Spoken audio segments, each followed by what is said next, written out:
બહુ જ મહત્વનો નિર્ણય ભૂપેન્દ્રભાઈએ ખૂબ સંવેદનાથી, કારણ કે તમે હું બધા જાણીએ છીએ પરીક્ષાઓ પૂરી થાય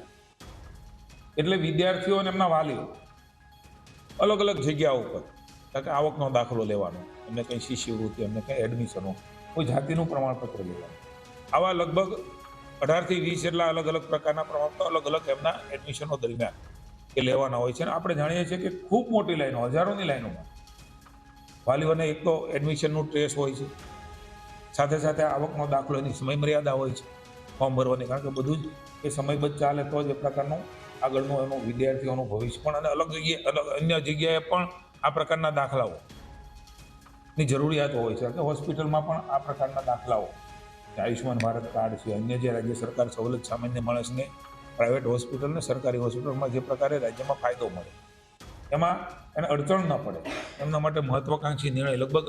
મારો અંદાજ છે ત્યાં સુધી 70 થી 80 લાખ વિદ્યાર્થીઓ, એટલે કે પરિવાર ગણાય, હજારોની સંખ્યામાં, લાખોની સંખ્યામાં અલગ અલગ જગ્યા ઉપર તાલુકા પંચાયત હોય, મામલતદાર હોય, આપણી રોજગાર કચેરીઓ હોય, કે જાતિના પ્રમાણપત્રની કચેરીઓ હોય, આ બધી કચેરીઓમાં સરળતા એટલા માટે એમણે ચીફ સેક્રેટરીને સૂચના આપી છે આ વર્ષે તમે બધા જ અધિકારીઓ બેસીને આમાંથી સરળીકરણ કરીને ઓનલાઈન કેશલેસ કેવી રીતે થાય એ માટેનું તાત્કાલિક કરો. અને 1 એપ્રિલથી આ નિર્ણય કહ્યું છે ને, 1 એપ્રિલથી આ પ્રકારની વ્યવસ્થા રાજ્યમાં ગોઠવો.